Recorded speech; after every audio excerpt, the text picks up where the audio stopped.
നമസ്കാരം. മലയാളി വാർത്ത ഇൻസൈഡിലേക്ക് സ്വാഗതം. സാധാരണ ഏത് തട്ടിപ്പ് പൊങ്ങി വരുമ്പോഴും നമ്മുടെ ദാസൻ്റെയും വിജയൻ്റെയും ഒക്കെ പേര് അതിനോട് കൂട്ടി വായിക്കാറുണ്ട്. ഇക്കുറി പാതിവില തട്ടിപ്പിൽ എന്താണ് ഈ പേരുകൾ ഉയർന്നു വരാത്തത് എന്ന് ചിന്തിക്കുമ്പോഴായിരുന്നു ഇപ്പോഴിതാ ലാലി വിൻസെൻ്റ് ബോംബ് പൊട്ടിച്ചു. 800 കോടിയുടെ തട്ടിപ്പ്, 33,000 പേരിൽ നിന്നാണ് പണം പിടുങ്ങിയത്. കേരളം പോലെ ഉയർന്ന സാക്ഷരതയുള്ള ഒരു സംസ്ഥാനത്താണ് ഇത്ര ആസൂത്രിത തട്ടിപ്പ് നടന്നിരിക്കുന്നത്. രാഷ്ട്രീയ നേതാക്കളും പോലീസ് അസോസിയേഷനും പത്രക്കാരും പത്രസ്ഥാപനങ്ങളും അടക്കം വിപുലമായ സംവിധാനങ്ങൾ ഒരുക്കിയാണ് അനന്തു കൃഷ്ണനും അനന്തകുമാറും ചേർന്ന് ഇത്ര വലിയ കൊള്ള നടത്തിയത്. എന്നിട്ടും നമുക്ക് ഇതൊന്നും തിരിച്ചറിയാനുള്ള രഹസ്യാന്വേഷണ സംവിധാനങ്ങളില്ല, പോലീസ് സംവിധാനങ്ങളില്ല. ജനങ്ങളെ കൊള്ളയടിച്ച് പണം അനന്തു കൃഷ്ണൻ പല രൂപങ്ങളിലാക്കി പലയിടങ്ങളിലേക്ക് മാറ്റി. കർണാടകയിലടക്കം ഇയാൾ വസ്തുക്കൾ വാങ്ങിക്കൂട്ടി. വലിയ വിലപിടിപ്പുള്ള കാറുകൾ ഇയാൾ വാങ്ങി. അനന്തകുമാറിന് മാസാമാസം പണം എണ്ണിക്കൊടുത്തു. പണം എണ്ണിക്കൊടുത്തവരിൽ അനന്തകുമാർ മാത്രമല്ല, മറ്റ് നിരവധി രാഷ്ട്രീയ നേതാക്കളുമുണ്ട് എന്ന ലിസ്റ്റ് പുറത്തു വന്നിരിക്കുന്നു. 50ഓളം മാസപ്പടി നേതാക്കളുടെ കണക്കുകളാണ് പോലീസിന് മുന്നിലുള്ളത്.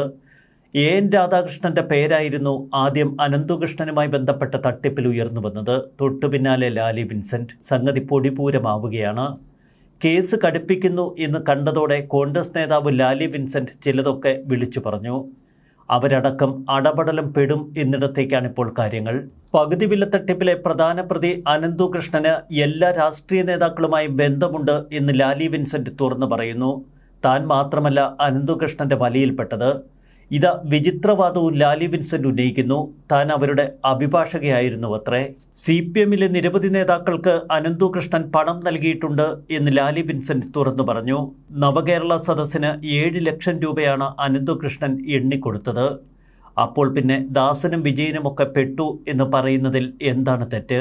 അനന്തു നവകേരള സദസ്സിന് പണം നൽകിയത് അയാളുടെ അക്കൗണ്ടിൽ കൃത്യമായുണ്ട്. പോലീസിനോടും അയാളത് പറഞ്ഞിട്ടുണ്ട്. അതുകൊണ്ടാണ് പോലീസ് ഇപ്പോൾ കേസുമായി മുന്നോട്ട് പോകാനൊക്കെ ഭയപ്പെടുന്നത്. ക്രൈംബ്രാഞ്ച് പോലും ഈ കേസ് ഏറ്റെടുക്കാൻ ഭയപ്പെടുന്നു. അത്രയധികം ഉന്നത രാഷ്ട്രീയ നേതാക്കളാണ് ഈ കേസിൽ ഉൾപ്പെട്ടിരിക്കുന്നത്. എല്ലാവരും ആവുന്നത്ര വാരിക്കോരി കൈയിട്ട് എടുത്തിട്ടുണ്ട്. മുഖ്യമന്ത്രിയുടെ ഉപദേഷ്ടാവായ മുൻ ചീഫ് സെക്രട്ടറി KM എബ്രഹാമാണ് ഉന്നത പോലീസ് ഉദ്യോഗസ്ഥരെ കണ്ട് പ്രശ്നത്തിൽ ഇടപെടാൻ അപ്പോയിൻമെൻ്റ് എടുത്തു കൊടുത്തത് അനന്തു കൃഷ്ണന്. KM എബ്രഹാമിൻ്റെ ബന്ധുവാണ് കോഴിക്കോട് സ്വദേശി ബേബി നാഷണൽ NGO കോൺഫെഡറേഷൻ ട്രസ്റ്റിൻ്റെ ഭാഗമാണ്. അപ്പോൾ പിന്നെ പറയേണ്ടതില്ലല്ലോ, മുഖ്യമന്ത്രിയുടെ ഓഫീസിന് ബന്ധം. ഇവരുടെയൊക്കെ അക്കൗണ്ടുകളിലേക്ക് കോടികൾ പറന്നിട്ടുണ്ട് എന്ന് ലാലി വിൻസെൻ്റ് തുറന്നു പറയുന്നു. നവകേരള സദസ്സിനു വേണ്ടി ഒരു പ്രിന്റഡ് ഷോപ്പിൻ്റെ ഭാര്യയുടെ അക്കൗണ്ടിലേക്ക് 7 ലക്ഷം രൂപ പോയിട്ടുണ്ട് എന്ന് അനന്തുകൃഷ്ണൻ തന്നോട് പറഞ്ഞിട്ടുണ്ടെന്നാണ് ലാലി വിൻസെൻ്റിൻ്റെ വെളിപ്പെടുത്തൽ. 21 അക്കൗണ്ടുകളിൽ നിന്നായി 600 കോടിയുടെ തട്ടിപ്പ് ഇതിനകം തന്നെ പോലീസ് കണ്ടെടുത്തു. എന്നാൽ തട്ടിപ്പിൻ്റെ വ്യാപ്തി 800 കോടിക്ക് മുകളിലായിരിക്കും. ഒക്ടോബർ 3 അനന്തുവിനെതിരെ ആദ്യ പരാതി ഉയർന്നു വരുന്നു. മൂവാറ്റുപുഴയിൽ നിന്നായിരുന്നു പരാതി. തുടർന്ന് അനന്തു കൃഷ്ണൻ്റെ ICIC ബാങ്കിൻ്റെ അക്കൗണ്ട് മരവിപ്പിച്ചു. ഇതിനെതിരെ പരാതി നൽകുന്നതിന് അനന്തു കൃഷ്ണനും ബേബിയും പോലീസ് സ്റ്റേഷനിലെത്തി. ഇതിനുവേണ്ടി DIGയെ പരിചയപ്പെടുത്തിയത് സാക്ഷാൽ KM Abraham. Saigram global trust chairman Ananthakumar Ananthu കൃഷ്ണനെ സാമ്പത്തികമായി ഒത്തിരിയധികം ഉപയോഗിച്ചിട്ടുണ്ട് എന്ന് ലാലി വിൻസെൻ്റ് തുറന്നു പറയുന്നു. സ്കൂട്ടറുകളും മറ്റ് സാധനങ്ങളുമൊക്കെ വിതരണം ചെയ്യുമ്പോൾ ഓരോ വാഹനത്തിൻ്റെയും മറ്റ് സാധനങ്ങളുടെയും ആനുപാതികമായിട്ടുള്ള പണം സർവീസ് ചാർജ് ഇനത്തിൽ തനിക്ക് നൽകണമെന്നാണ് അനന്തകുമാർ പറഞ്ഞത്. അങ്ങനെ അയാൾ മാസം തോറും 10 ലക്ഷവും അതിലേറെയും വാങ്ങിയെടുത്തു. എന്നാൽ അനന്തകൃഷ്ണനോട് ഇത്തരം പണം രേഖകളൊന്നുമില്ലാതെ കൈമാറരുത് എന്ന് താൻ ആവശ്യപ്പെട്ടിരുന്നുവെന്നാണ് ലാലി വിൻസെൻ്റ് പറയുന്നത്. തൻ്റെ വാക്കുകേട്ട് അനന്തുകൃഷ്ണൻ അനന്തകുമാറിന് പണം കൊടുക്കാതെ വന്നപ്പോൾ അയാൾ ക്ഷുഭിതനായി. തൻ്റെ മുന്നിൽ വെച്ചും അയാൾ ക്ഷോഭത്തോടെ സംസാരിച്ചു. കഴിഞ്ഞ പാർലമെൻറ്റ് തെരഞ്ഞെടുപ്പിൽ ഇടുക്കി CPM ജില്ലാ കമ്മിറ്റിയും അനന്തുകൃഷ്ണൻ്റെ കയ്യിൽ നിന്ന് പണം വാങ്ങിയെടുത്തു. 2.5 ലക്ഷം രൂപ വാങ്ങിയിട്ടുണ്ട് എന്ന് പാർട്ടി ജില്ലാ സെക്രട്ടറി സമ്മതിച്ചു. അനന്തുകൃഷ്ണൻ്റെ പരിപാടികളിൽ താൻ പങ്കെടുത്തിട്ടുണ്ട് എന്നും ചോദ്യം ചെയ്യലിന് വിധേയനാകാൻ ഭയമില്ലെന്നും CB വർഗീസ് എന്ന ജില്ലാ സെക്രട്ടറി പറയുന്നു. അനന്തുകൃഷ്ണൻ തട്ടിപ്പുകാരനാണെങ്കിൽ ഭൂലോക ഫ്രോഡാണ് അനന്തകുമാർ. തട്ടിപ്പുകാരനെയും പറ്റിച്ച മറ്റൊരു മഹാ തട്ടിപ്പുകാരൻ. അനന്തകുമാറിനെതിരെയും കേസ് ശക്തമാക്കുമെന്ന് പോലീസ് പറഞ്ഞു. അനന്തകുമാറിനെയും മുഖ്യപ്രതിയാക്കും. സായിഗ്രാമം ഗ്ലോബൽ ട്രസ്റ്റ് ചെയർമാനാണ് അനന്തകുമാർ. ഇപ്പോഴിതാ അയാളുടെ പങ്കാളിത്തം വെളിപ്പെടുത്തുന്ന കൂടുതൽ തെളിവുകൾ പുറത്തുവരുന്നു. പകുതി വില തട്ടിപ്പ് കേസിൽ പോലീസ് അറസ്റ്റ് ചെയ്ത തൊടുപുഴ സ്വദേശി അനന്തകൃഷ്ണനെ പരിചയപ്പെടുത്തിയത് കോൺഗ്രസ് നേതാവ് ലാലി വിൻസെന്റ് ആണെന്നാണ് ഇപ്പോൾ അനന്തകുമാർ പറയുന്നത്. എന്നാൽ തട്ടിപ്പിന്റെ തുടക്കം മുതൽ അനന്തകുമാർ അനന്തകൃഷ്ണനൊപ്പം ചേർന്ന് നിന്നു.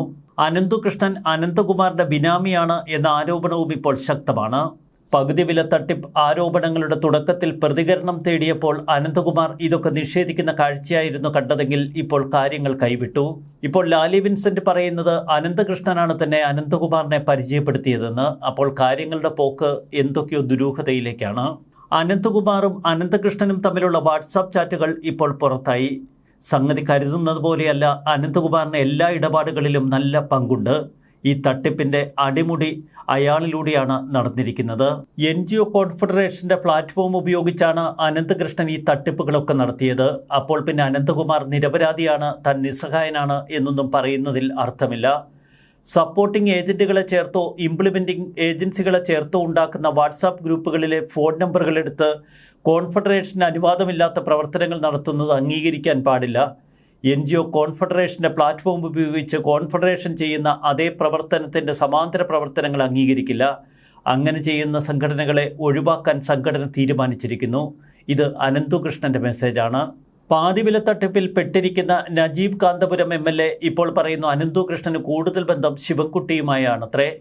മന്ത്രിമാരും പോലീസ് ഉദ്യോഗസ്ഥരും തുടങ്ങി മുഖ്യമന്ത്രിയുടെ ഓഫീസ് വരെ നീളുന്നു ഇപ്പോൾ അനന്തകൃഷ്ണന്റെ ബന്ധങ്ങൾ. അനന്തകൃഷ്ണനുമായി ശിവൻകുട്ടിക്ക് വല്ലാത്തൊരടുപ്പമുണ്ട്. 2023 NGO ഓഫീസ് ഉദ്ഘാടനം ചെയ്യുന്നത് മന്ത്രി V ശിവൻകുട്ടിയാണ്. അന്ന് അനന്തകൃഷ്ണൻ തനിക്ക് നല്ല ബന്ധമുള്ള വ്യക്തിയെന്ന് V ശിവൻകുട്ടി പറഞ്ഞത് സർക്കാരിൻ്റെ എല്ലാ പിന്തുണയും ഈ സംഘടനയ്ക്കുണ്ട് എന്നതിൻ്റെ തെളിവായിരുന്നു.